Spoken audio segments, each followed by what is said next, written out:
Hi guys, welcome to my YouTube channel.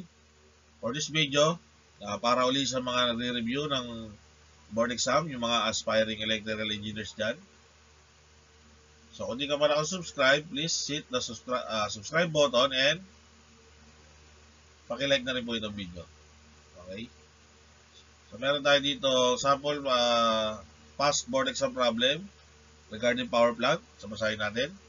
A power plant consumes 3,600 tons of coal per day.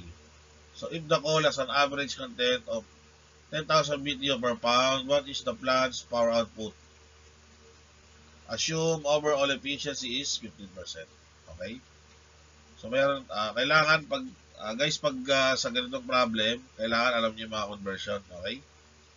So ano mga involved? So, first, 1 ton is equal to 2,000 pounds. Okay? And then 1 day is equal to 24 hours. Ano ba? 1 kilowatt hour is equal to 3413 BTU. Dapat sa ulatod nyo yan, ha? Okay? So, meron na tayong 3,600 tons per 1 day. No? Or per 24 hours. So, ilan yung per hour? Ha? That will be 150 tons per hour. Okay? And then, kailangan natin palabasin yung power output daw. Output power which is in watts, kilowatts, or megawatts. Okay? So, kailangan makuha natin ang number of BTU rin. Kasi equal siya in 1 kilowatt hour. Okay? Ang gagawin natin sunod dito ay multiply natin. So, kunin naman natin yung kung ilang pounds per hour naman siya.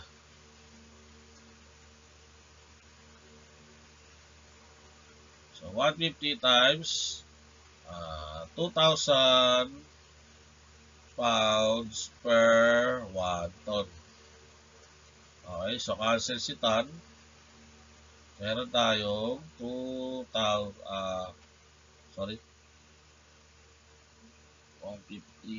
times 2,000. So, meron tayong 300,000. Kunin natin. So, meron tayong 300,000 pounds per hour. Okay? So, ngayon, kunin naman natin BTU per hour. So, again, multiply naman natin yan into 10,000 BTU per pounds. Per 1 pound, no? So, cancel si pound. Ang mangyayari dyan, 300,000 times 10,000. Okay.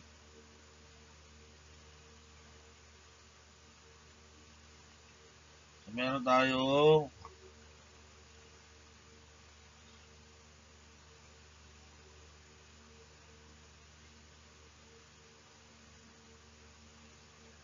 meron tayong 3 times 10 to the 9 BTU per hour. Per 1 hour. Okay? So ngayon meron na tayong, again, re-write natin dito. 10 times 10 to the 9 BTU per 1 hour. So para makuha natin si power, so multiply natin sa conversion na to. Okay? Times 1 kilowatt hour per 3,413 BTU. Okay, so ang lalabas dyan, cancel si BTU, cancel si BTU, cancel si R, cancel si R. No? So, divide natin. 3, 4, 1, 3. Meron tayong 8, 7, 8, 992 kilowatts. No? So, ito ay input power pa lang. Actually, output power na rin, pero wala pa dyan yung efficiency. No? So, meron daw tayo 15% efficiency. Okay?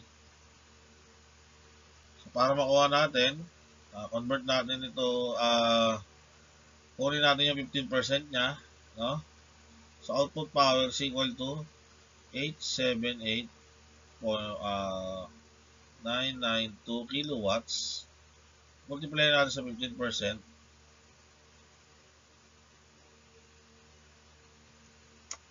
Lalabas dyan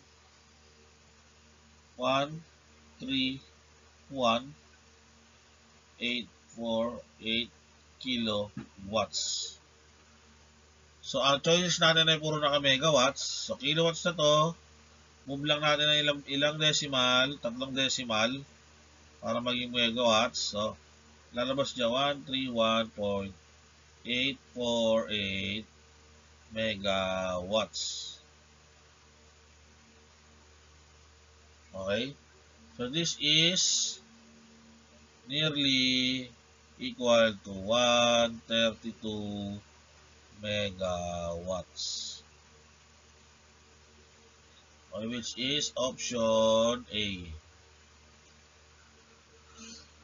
Okay? So guys, pagdating sa power plant questions, lalo makita nyo yung mga BTU per pound, tons, make sure na sa ulado nyo yung mga conversion factor, no? No, katulad na sinulat natin. So, 1 day, 24 hours, 1 tons, 1 ton, 2,000 pounds. So, 1 kilowatt hour, 3413 BTU. Ayan yung mga mahalaga dyan. And then, kunin mo lang siya ng kunin hanggang ito tinatawag na unit cancellation. No? Multiply ka lang ng multiply and then cancel units lang. So, kung ginawa natin dito sa taas, no? Cancel lang, no? Ayan, no? Cancel, no? Cancel.